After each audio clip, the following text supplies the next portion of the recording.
Okay. Thank you all for coming for a session on climate resilience. And it's an interesting area. So I'd like to keep it a little broader than the fintech part of climate resilience to talk more about the opportunities in climate resilience. Fintech is an enabler across all of it. Uh, just to set the context, wanted to give some idea about the work about what's happened in this space. Years back, about 10, 20 years ago, even the concept of global warming and climate change itself was new. Then over the last 10 odd years, 10, 15 years, it's been all about mitigation. How do you do carbon mitigation? How do you reduce carbon from different places where it's emitted? Now, and no one wanted to talk adaptation because it was almost like saying you're giving up. If you're saying you want to adapt, you're saying that mitigation won't work and you better figure out how to live with it. Now, I think in the last 2, 3 years, what we've been seeing is adaptation and resilience is becoming more and more mainstream as a topic because people have realized there is a certain threshold which you can't avoid. It's happening and you will do the best you can to mitigate, but at the same time, you got to figure out how to live with this. And the impacts on climate resilience are, especially the biggest impact is on the poorer people in the community, especially farmers. They seem to be the ones who are getting the most affected especially with the changing weather patterns and changing agricultural productivity. Another area where there is a huge impact is on health. The statistics are getting worse and worse in areas that are affected by these climate change related events. Typically, when we look at this space, I have jotted a few points down just to give people a context on what this is. We've realized that adaptation has a whole bunch of solutions that's required. So one set of solutions is around climate risk related decision making and enhancing preparedness. How do you prepare for this? Like, how do you have enough data and information to be able to prepare for the climate risks that's coming? And then the second is, how do you reduce the sectoral and geographical vulnerabilities for all the different stakeholders? These are the two primary areas where the solutions are needed. Then you have the area of ecosystem management practices. So how do you implement resource efficiency practices to contribute to efficiency and sustainability? And then the other segment is, how do you pursue nature-based solutions with mitigation co-benefits that contribute to net zero goals? So this are high level the kind of solutions that are needed. The good thing is all of this puts out a lot of new potential opportunities for a lot of startups to get their act together and create solutions in these spaces. So we'll discuss a lot more of this going forward, but would love to kick this off with each of the panelists here to talk about the work that they are doing broadly in climate resilience, and would love to open up and discuss in more detail as the conversation progresses. So would love to start with Sushma to understand better the areas that Avishkar is looking at in climate resilience, and we can take the discussion forward with that. Thanks so much, Shyam, for having me here today. So Avishkar has been looking at climate risk for some time now. Actually, for a long time now. It's just that we had not called it climate-related investments, right? So we have been investing in the agri space, specifically looking at outcomes on the climate side, on the agri value chain, and so on and so forth, both on the adaptation as well as on the mitigation side. But I will not talk about the agri side of the investments we've done, because now it's pretty much very mainstream. We find many investors are doing and talking similar things. Right. However, something more innovative is what we are developing is on the nature-based solution side, right? So we've launched our first carbon first fund, which is first of its kind in probably the world, right? And what it does is, it's a very innovative concept. Very few people have worked on something like that. It is, as simply said, it's growing trees and exchanging it for carbon credits and monetizing that whole thing, right? And in the process, enabling smallholder farmers, who are the ones that work on this, to double farm income. So it meets all the objectives: one, net zero; second, doubling farm incomes; climate mitigation, and so on and so forth. So that's a very big opportunity, and that's something that we're seeing significant interest globally as well for solutions like this. It doesn't meet your regular fund structure, so it is not a regular asset class. It needs a little innovation, and that's where Fintech kind of plays a role, which I'll be happy to talk about. Perfect. Thank you so much, Sushma. And I would love to pass the mic over to Krishnan to get a better sense of how Ankur has been looking at the space and at the different opportunities in climate resilience. Sure. So we're an early stage fund, and we basically operate around three main themes. One of them is around climate action, right? The other is on responsible agriculture. And the third one is on what we call emerging consumers, or other access to new markets for emerging consumers through digitalization. And so in some sense, we've kind of wrapped around this, all of the themes that you talked about, right? That there is we've been, very early investors in an agri-tech startup, which was really about digitizing farms and collecting data. And that data principally was important for, large companies that were either food companies, feed companies, that were needed to monitor and figure out what was happening on the farms on an ongoing basis. And likewise for financial services companies that were looking to either provide crop loans or insurance to these. And what we realized is that as you were picking up more of that data, so the obvious part of it is the value of this for these two sets of stakeholders. But the impact of it on the farmers, right? From being part of this system and being able to understand some of these risks, being able to address some of those risks, right? Yeah. So a lot of what the conversation around the impacts of climate change are also about very unpredictable unseasonal events, right? And these are all things that today are directly impacting farmers, but they're also getting an early warning signal. They're getting ways to address this better. Right. So that's, how we got into it. But then we also looked at so many other aspects of it, which include, discovery of seeds that would be more climate resistant, right? When we looked at the agri supply chains, what we're increasingly seeing is that while you may go in looking at how to address the impact of inefficiencies and losses, today they are becoming more, they're becoming the center of attention, because these high loss levels are obviously leading to less sustainable practices, and whatever you can do to address that is creating this change. So again, given that supply chains are all about finance, right? Yeah. We see a very significant role for Fintech, and we are already seeing some of those playing out with many of the startups we're invested in, right, to help address the climate issue as we go forward. So happy to talk about some of the more specific use cases, but broadly this is how we are playing in the space. Perfect, thank you so much. Pradeep, over to you. Yeah. Would love to know from you, Satra is playing in exactly the area of providing this data to be able to, for multiple stakeholders to take better decisions, whether it is an individual farmer at the end or a insurance company or a financial services firm. They all need access to data to be better prepared for dealing with a climate emergency. And so that will be a huge potential stakeholder, I'm assuming, in the Satra journey. So would love to better understand how Satra is positioning itself in this space.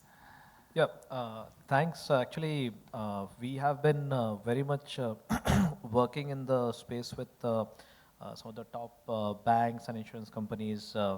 Just a couple of weeks back, we also announced that 3 of the top financial services firms, HDFC, ICICI, and Kotak, invested. So just to kind of, why I'm putting it out here is that the importance of this kind of data, especially in creating newer financial products targeted at different kinds of consumers, farmers or retailers, that is now well understood by the financial services players, because their risk profile has just gone up like through the roof. Yeah. Now, how do you improve the risk perception of the risk. If you're lending at a farm, you're lending to a house, like a person who's taking a house loan, you need to know what are the external environmental factors that can lead to a default, for example. So in the context of a housing loan, what is the probability that there is a flood happening at the hyper local level, not at a district level and all?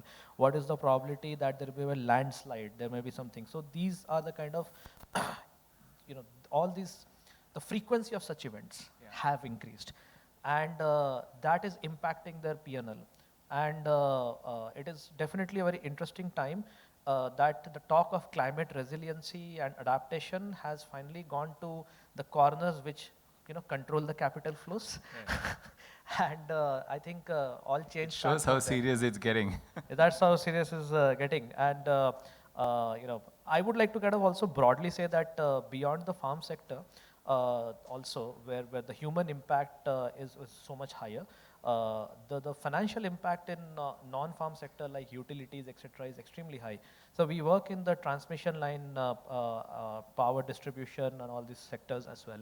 And just 1 hour of outage in a region can cost anywhere between 3 to 10 crores to the operator.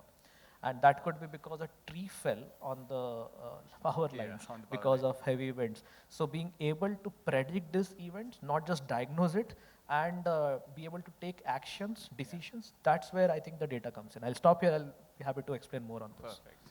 Yeah. Over to you, Hemant. Would love to understand how Turner's is trying to, especially figure out how to help people get onto the EV in the EV bandwagon. I mean, you are enabling them to be able to actually buy a vehicle, and the segment that you are targeting are people who really need that financial support to be able to afford that vehicle, and would love to better understand how Turner is trying to go about doing this. Sure. So just for everybody's benefit, Turno helps small-scale fleet operators buy commercial vehicles, right? And we only work in electric vehicles. So one of the key issues has been that segment always acquired assets through the means of financing. There is about 95% attachment rate of loans to commercial vehicles, meaning 95% of commercial vehicles on Indian roads have loans, right? So most people acquired them through loans.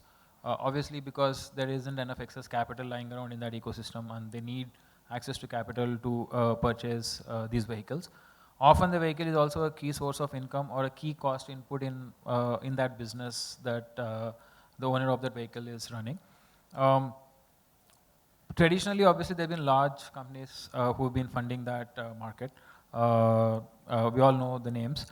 And their core moat has been obviously building operating infrastructure around collections, underwriting, but more importantly also on figuring out and managing asset valuations over a period of time, right? And that was actually the core input to lending to that market. For us, when we started, the whole story was, so my co-founder and I were at Zoomcar before. We had a large electric fleet, so we kind of had an intuitive sense on managing assets over a lifetime and kind of figuring out how to manage for residual value and whatnot. But when we looked at the EV space, one of the core issues that we saw was, while the headline advertising is really around two-wheelers and maybe some cars now in India, they actually constitute about maybe 8 to 10% of the fuel problem, right? So the personal mobility space, effectively in India, all the 200 million two-wheelers out there only guzzle about 8-9% fuel of the country on transportation. So it's really it's a non-problem to solve, frankly. And just talking and putting dollars behind two-wheelers is just pointless, according to us. It is just a new model, and they just how auto industry had hundreds of models. This is just one more model on that side, right? Model of vehicle, I mean. But I think on the other side, the commercial vehicle side, so India is about 80% dependent upon road transportation for our logistics. We don't have obviously great, very well penetrated rail networks, which are very efficient.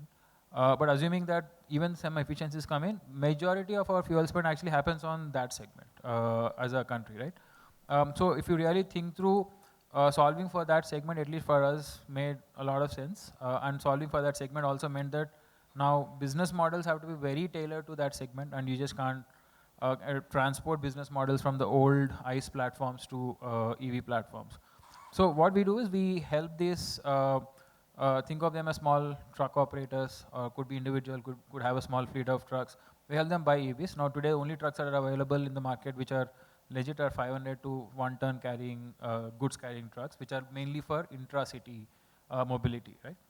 Now, there are larger opportunities there, larger problems to be solved there in long-haul trucks and potentially like other heavy vehicles in that side. But I think that is just a matter of new products coming on road. But just going back, battery is a new asset. People don't know. There's obviously a lot of variance around that asset, but it's a very understood technology. Actually, like, I mean, I'm sure you guys know, right? Like, people actually gotten Nobel Prizes for that technology at this point in time. It's a very well understood technology. The point is that there are no business models around that technology to make that really accessible to people. And India, generally speaking, especially when we talk things like Bharat and all, is really a business model question, right? It is not really a technology question. Technologies are available, but they're not accessible to people because the distribution models don't exist, financing models don't exist. At least from our point of view, what we want to do, or we're trying to do is, we help these guys buy vehicles. So we do it through our online and offline, call them stores, multi-brand dealerships. We finance those vehicles, and all of this is possible because we take a punt on the battery asset, right? So, and we don't do it bareback. Obviously, we have a full investment behind managing and monitoring battery risk on a real-time basis. And the way we do it is by repurposing these used batteries from automotives into other second life applications, right? So we create value for that asset in these second life applications. We pass it along upchain to financing. We do that through partnerships. We have a bunch of NBFCs and banks that we are trying to work with right now. And because we're able to pull the capital together, we also help the customer buy the vehicle. So we also do distribution there. So yeah. It's actually very interesting. So you are finding second life applications beginning. You are seeing early indications. Actually, there are of proof that points market. already across the globe. Okay. There's this famous Nissan Leaf batteries proof point in San Francisco. Yeah. Again, that's a known problem. The why that is not now, why then that is not a very penetrated or understood use case is because one, so for example, who owns most of the battery data today, right? It is OEMs. OEMs have zero incentive to do something with that data, right? Best case is they know what the failure points are and they can move that failure point by 10%, 20% to make that vehicle better next time. But they really don't have any motivation, or their business model is not incentivized to monetize that data, right? Now that data is super critical for this potential second life application because the journey that a battery goes through is the only determinant of how much value that battery can have in second, third life applications. Generally speaking, lithium-ion chemistry, like your cell phone battery, for example, like now I don't know if you have an iPhone, it tells you how much is your battery capacity, right, in that battery section. It says, what, 82%. That means before it used to carry 100 units, now it can only carry 80 units. And that's because now Apple has tracked all the actions that you have done, however you have stressed your battery, and then it is putting into some sort of algo and saying that, okay, now I can estimate that it can only carry 80 units compared to 100 before.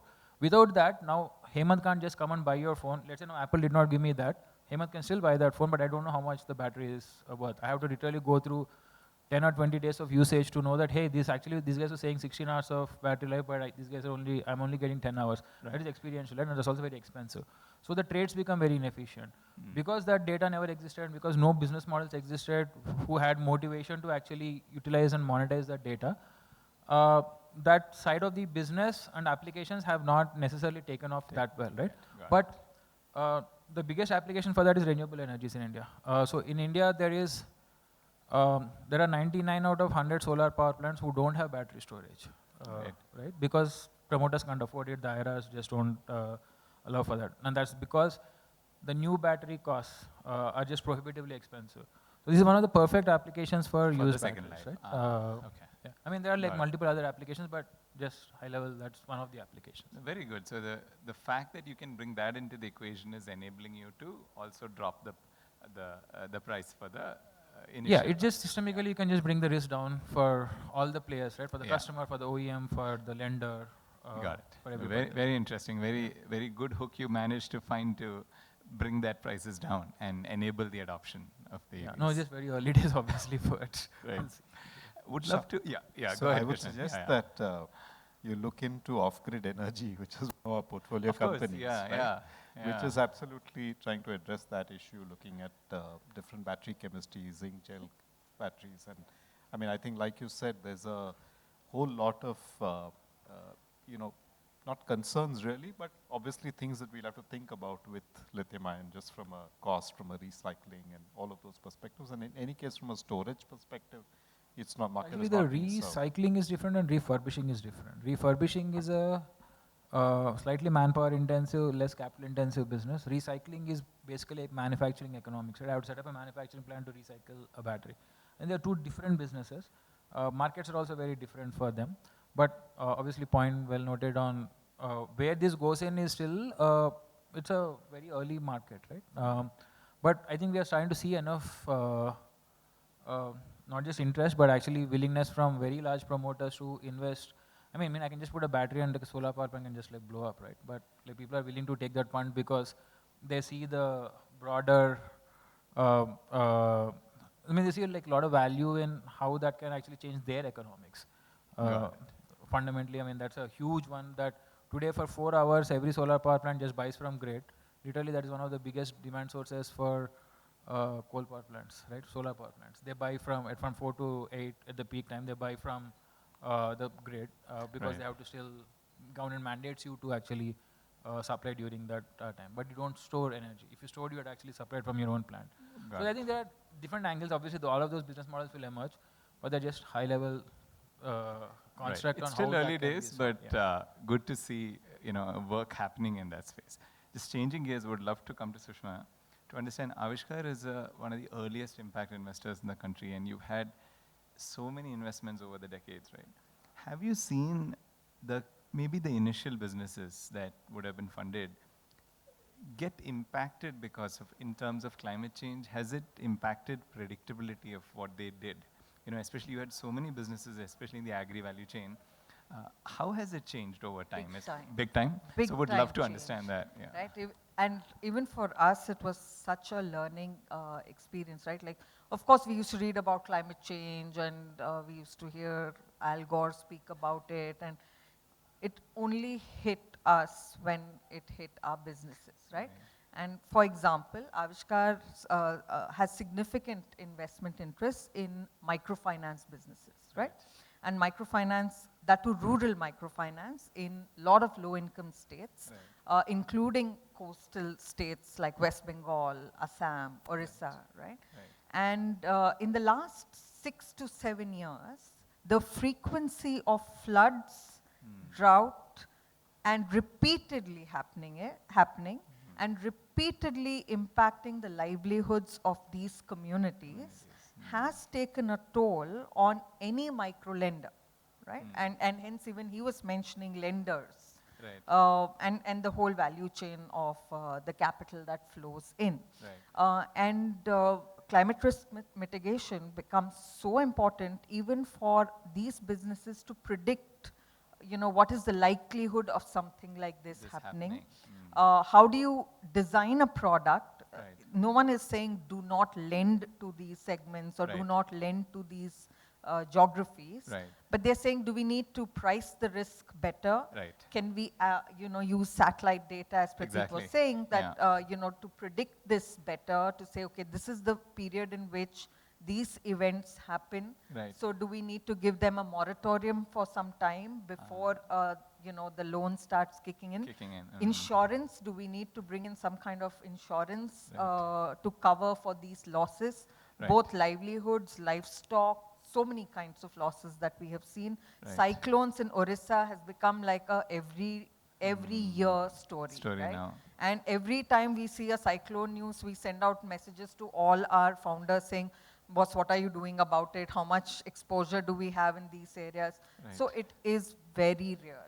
And so Sushma, does that mean that you are also now enabling your portfolio companies to access data from, or rather helping them find tech vendors who might help them with the risk analysis? I mean, is that something they're anyway doing, or is this something even Avishkar is actively looking at helping the portfolio with, or even investing in as a space? No, see, it's a little unfair to expect operators who are operating in a certain sector to know what's happening globally, right? However, we are at a certain advantageous position where we talk to the likes of Pradeep and all and say, oh, this is what is happening. Right. Maybe we can access or use the data that they have. Maybe there are vendors who are analyzing this data day in and day out, who can offer the right solutions to the right people. And that's when we connect the dots and share it with them. And a lot of them are in discussions with these kind of products. Especially data-related vendors. Perfect, makes sense. Would love to hear from Krishnan if in the Ankur portfolio as well, maybe from the past, from the earlier portfolio, have you seen any actual climate impact starting to affect any of the portfolio companies in any negative way, which then instills further thinking in terms of your own investment thesis is going forward? Yeah, I think again, the impact, so for instance, our very first investment, Cropin, of course, right, which started with digitizing farms with very much based on on-ground data, right? On-ground you were data, really looking at what the farmer was doing and putting that on basically sowing, on fertilizing and all of that stuff, right? And I think the importance of looking at other macro weather and satellite data, right, came as the second step, right? It came as a version 2.0. And then it was that combination of the two that became very powerful for you to build algorithms where you could actually predict, right, and offer that solution. So I think, the need to not change, but really the need to augment that business model became very, very apparent. And once you started getting more and more data, it was evident as to how much more you could do and how much more value you could add. I would say similarly, there are others, like for instance, Bigart is a distribution company, primarily started with distribution of inputs, right? And at that point of time, you go in saying that, look, the challenge is that on the ground, the distribution chain may be somewhat broken, right? The stock of the what seeds you need or what the farmer is going to do may not be there at that location. And partly it is because farmers are also taking that decision sometimes very late into the point where they need to start sowing, right? And now you realize that, again, a lot of those decisions are changing because of climatic events that may have happened in the last season, right? And that gave, let's say, a situation where prices of a particular commodity or crop were higher. In cases where, it is possible the farmer can substitute. So it was important to also bring in more data to also be able to predict and help them with that advisory, right? Rather than just going back on the old thing. So I think you can see over a period of time how these impacts have happened, right? Across many portfolio companies. Very good. So, and this I'm sure would also be feeding into your thesis for potential upcoming investments that will hopefully be in technologies or startups that can help mitigate some of such risks that are happening. Absolutely. So therefore, the need for, looking at what data and will help you to mitigate or understand some of these risks, mitigate. So for instance, even in a current investment, which is Captain Fresh, which is in the seafood and fish chain, right? There are two aspects of this. One is, of course, the fact that, again, it is subject to climatic events and therefore the nature of the catch on the marine side is all dependent on that and can be subject to fluctuations. The other thing is that even how do you think about using technologies, again, satellite and other sensor-based technologies, which can help fishermen to go and to exactly the locations where there is a pre-identification of where the catch might be at that point of time. Right? So again, it all comes back to the fact that how do you, these things are changing because of climate and other issues. How do you help them to optimize their productivity? How do you help them to minimize their losses? Right? And I think those things are just going to become more important. So today, running these businesses, second guessing or just going by past trends is not going to be viable at all. And I think that's where we are seeing the need for more and more data and analysis. Thank you, Krishnan. Pradeep, would love to understand from you, from the Satura journey, right? From when you started to now, have you been seeing a change in your customer base? I mean, did you start with a certain set of customers who needed this data? And has that evolved? I mean, are you finding more agri-tech or startups who are on the fintech side who are coming to you saying, hey, I need your data now? Maybe initially it might have been banks and insurers, but now it's more startups that are operating in this space. I would love to know how that journey has been for you. You asked a very interesting question. So for us, right from the beginning, our focus was very like within agri it was banks and insurance, and over the period of time, yes, we did start getting a lot more interest from NBFCs, MFIs, agri-techs who became agri-fintechs. Right. So what we already knew and others realized is that this is the sad truth of climate resiliency. It's meant for the people with the big pockets because what happens is that in order to build good quality products, you also have to have a lot of investment. Right. So the kind of thin margins on which MFIs and BFCs run Yeah. does not support them to be able to afford what Afford people, this. what these products are.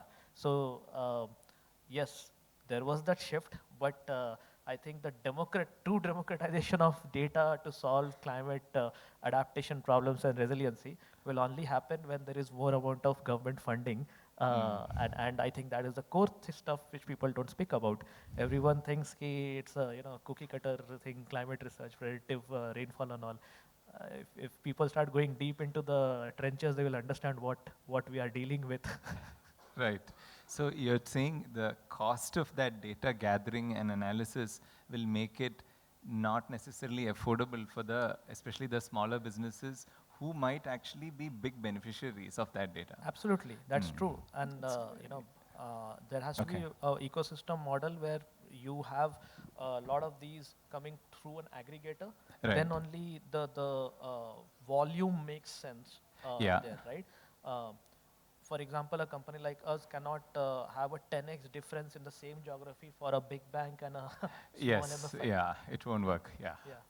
Right, so herein lies an opportunity right there, for a player to come to actually do this, be an aggregator of such data for startups that are operating in this space, especially fintech and agri-tech startups. So there's actually an opportunity right here for any entrepreneur to build something, to become a user of data such as what you are providing and aggregate it and then offer it in bite-sized chunks to the potential end users.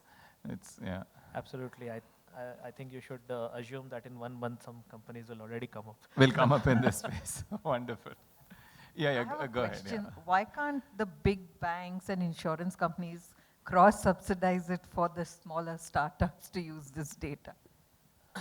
If the smaller startups are helping them grow their portfolio or reduce their cost of customer acquisition and servicing, I think they will. So some of the banks already have co-lending agreements, and they are joining hands with so many agri-tech firms. You had Ninja Card, Dehat, a few others who have such kind of agreements, and that is the future because the big banks will be the early adopters of technology, and they can then through their volume subsidize it for their partners without having to corner tech providers here. No, this kind of makes sense because if priority sector lending is supposed to be 18% of the whole book, and if agri is a big part of that, they have to ensure that the people that they're lending to survive and doesn't get destroyed because of climate change. See, the truth bomb here is that they don't care. They can always buy infrastructure bonds from NABARD and meet that target. So there's a workaround. There's a workaround for everything. So right. Obviously more awareness, more empathy needs to go in and more understanding of what you're dealing with. Right. Because if you want good quality products that actually help you create new financial products to serve the smallholder farmers, right. You'll have to understand that it costs something. Yeah. You cannot say ki 50 rupees mein de do. Yeah. Right. Hemant, I have a question for you on overall EV adoption in the country and where in your analysis, I mean, of course, as you build Turno and you think through, you would have done also a lot of macro gazing as to where the sectors will go, where will adoption start. So do you foresee the adoption primarily in India coming from the commercial side, the commercial EV side, then followed by personal transport, and or like how do you see it, and where do you see a role, especially for fintechs to play going forward within the EV adoption space? What is your view so far? Second one is easy to answer. Right? Okay. Where fintechs can play a role, I think we already expressed that view, that is in the commercial vehicle space. Right. Because I think that product is more valuable there than the personal vehicle space. Right? Personal vehicle, Hemant gets a loan because not on what the bank thinks of the LTV of my car, but what they think of Hemant. Right? It has nothing to do with my asset. And that's how personal mobility generally anyway has gone financed for the longest time. I think the first question slightly interesting. I think people think of and talk about EV in broad strokes, right? EV adoption, new products, infrastructure is not there, battery chemistry has to get better. Unfortunately, I don't think that is how EV adoption is going to ever work, right? I mean, if you really see and historically also followed how transportation ecosystems evolve, it's always use case by use case, right? And especially transportation any new transport form factor is fundamentally optimizing a cost point to service a particular segment of users for whom there is a predominant use case. And that is how different systems have evolved, right? Right. And then over 120 years or whatever, now ICE engines are so over-engineered that you don't now think about buying a car to go from here to office versus buying a car from different car to go from here to Munnar. True. The same car can come up because enough infrastructure is there, you can do whatever with that, right? But that's not ever going to happen with EV, unfortunately. Because unless, and I think this unless, in our opinion, will not happen, that the battery costs come down so dramatically, or there is so much infrastructure that it is so seamless to charge every, let's say, in the same way as petrol pumps, which will take a long time, right? And I don't think there is enough patience across governments, consumers, and general capital providers, and the conversation around this time, at this point in time, for that decades of evolution to happen around infrastructure, for the adoption to happen. Sorry, long way to say is adoption is going to happen use case wise, right? So economics at particular use cases make sense, and then they start ramping up. So for example, that's why we see last mile getting, like Bangalore is about 50% penetration of electric vehicles, three-wheelers. 50%, right? Meaning out of every 2 buyers of three-wheelers, today already one guy is already buying an electric, right? An EV, okay. And there are other markets for different use cases, they have been electrified for a long time. Now, again, that's why I think when we talk about personal versus this thing, personal, the problem is you need to convince 200 million assets on the road to be replaced by 200 million new two-wheelers on the road, right? Will take time. But that is not an economic need-driven use case, it is just a design-driven use case. As the design gets better, people will buy. That's exactly what happened with cell phones, right? As the design got better, different price points came up, people adopted cell phones. After a point, we start talking about how much is our smartphone penetration rate. It's just done, right? Like, and if there's just a long tail. Same thing on that side. But I think on the CV side, the dynamics are slightly different, right? It is really about building to better and better economics at every use case. Because CV is fundamentally servicing businesses. Businesses are super good at extracting value when a new value extraction mechanism comes on board. EV is that for the commercial side. So that will get adopted faster because that markets are a lot more taught than on the personal side. That side, the economics are just design-driven economics. So if I can afford to buy a Tata Nexon, I'll just buy. But most people who buy today are guys who already have 2 cars, and maybe the third car is a Tata Nexon, right? Very rarely do you find first-time buyers going and buying Tata Nexons. Not I mean, again, broad stroke statement from my side also, but generally speaking, that is the segment. On the two-wheeler side, the guys who think Ather is cool will go buy Ather, but not necessarily the guy who wants to save 5,000 rupees of fuel a year.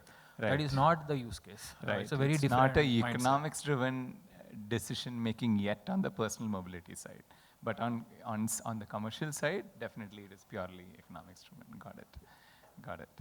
And just to get a better sense from the investors on the panel, would love to know, going forward, where would, if you had to look at the fact that adaptation is becoming more and more critical, and mitigation's always been there, but nowadays, even in every LP conversation, one of the first questions we are asked is, what are you guys doing on adaptation? And many a time we used to give the answer that, there isn't much opportunity and stuff like that. But now we are seeing, again, a lot more startups starting to come in. But putting the Avishkar hat on, like for you, what would be some of the areas that you would look at going forward as areas where, in adaptation lens, that you would look to support startups in? So we look at both adaptation and mitigation, not one or the other. And again, we split it across sectors because we see actually climate to be a horizontal theme, not just a vertical theme. Yeah. Right? So we see the confluence of financial services and climate, agri, climate, mobility, climate. Everything has a climate so intersection. everything has a climate angle, whether you call it adaptation or mitigation. Right. Now, even within climate, especially on the battery side, there is a lot of innovation happening. Right. The question, of course, is this the right time for investors to get in, or does this require longer R&D and a lot more investments to go in for one to take a call? Another area where we are seeing significant government push, they just announced it, is on the green hydrogen side, where they're talking of some $2.4 billion of investments going into that space. That I see to play a very big role, especially in industries like refineries and so on, where everyone needs cleaner hydrogen to help mitigate or meet their net zero requirements. Targets, So those are definitely, those are big opportunities, immediate opportunities. And for investors with shorter horizon fund life and so on, the challenges. Of course, these are the low-hanging fruit that we see that, our money will give you a bigger bang for the buck, right? Like, we'll take them that much more further. Of course, on the mobility side, we constantly see a lot of opportunities, and that area is far more mature, and it's ripe for investments as well. And agri, we continue to see the kind of the mitigation strategies from the seed tech, and the agri inputs, got it. As well as using data, the data businesses that are there, whether it is satellite data, IoT, and so on. Those are areas that also, from Avishkar point of view, are interesting. Got it. Same question to you, Krishnan. From an Ankur lens, what are some areas evolving that you would expect the fund to look at going forward over the next decade? No, I think definitely some of what Sushma has mentioned is very much there, right, in terms of, on the climate side. Just focusing a little bit on agri, I think today on the data side, till now it's been a lot of, discovering, right, the use case and getting to some level of believability, right, on how you can use that data. I think the climate lens to that data, and honestly, I think this will be the case even with supply chains, is going to change, right? And maybe some of this is wishful thinking, but I feel that even from a supply chain standpoint, right, hopefully the day is not very far when there will be more support, including, say, green bonds for supply chain startups or platforms that are helping to reduce losses significantly, right? So while you today have green bonds going into renewable assets, right, with the aim of reducing fossil fuels, if you are seeing platforms which are data-driven, which are using more tech, enabling, say, 20% reduction in losses for perishable products, that is consuming that much less of energy and bringing a much more sustainable world.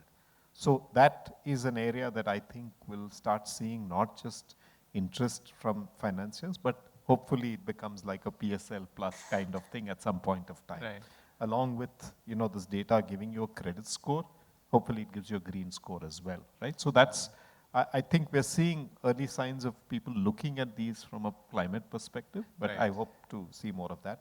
Similarly, I think, core IP or tech for around seed technologies, right? Right. Today, you have computational technologies which can accelerate that process. Yes, yeah. And definitely, as we are seeing that a lot of happening in healthcare on that front, Right. we will see a lot more on On the seeds agri as well. side as well. And then we think even synthetic biology around Right. addressing, what companies like String Bio do, which is a direct solution for greenhouse gases being converted into products that are actually very much in demand, right? Whether it is on animal nutrition or human nutrition, which is going to be the big thing. Right. I think you'll just see a lot more of opportunities in these areas. Wonderful, wonderful to hear this. Would love to now open it up to questions for anyone in the audience to ask our esteemed panel any questions around climate resilience and fintech. Yeah. Please.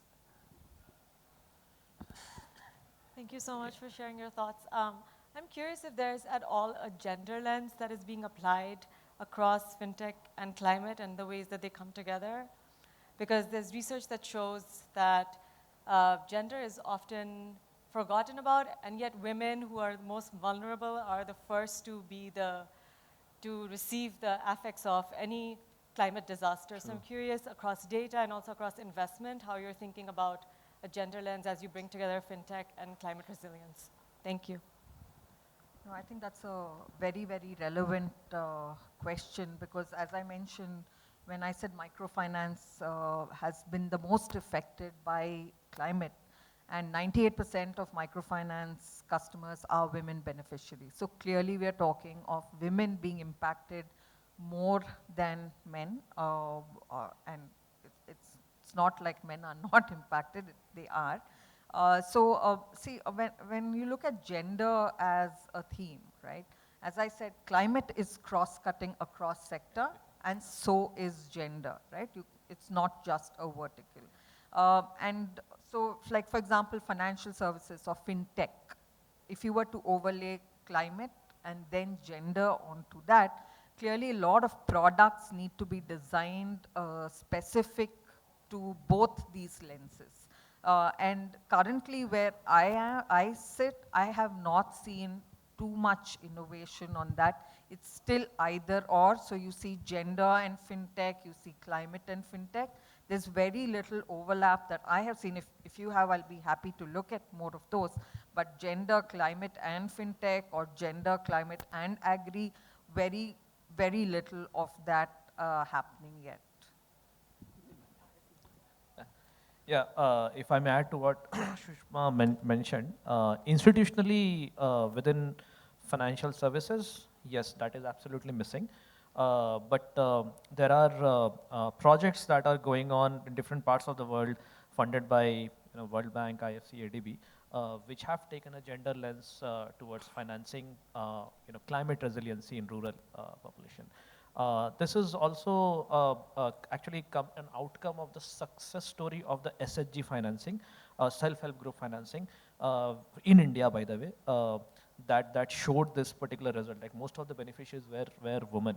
But if you are from social sciences background, it's actually a very good research that could be taken up, because that overlay of the data has never happened. I was reading recently a book called Desperately Seeking Shahrukh. It's actually a very interesting book. Yeah. And I was aghast to see the stats of how many women get unemployed after marriage, even in urban areas. So the slicing and dicing of that data, the gender data with rural movement data, meaning are men going more towards cities, women doing the work, all that is a very interesting research area at the moment. Hope that helps with the question. Thank you.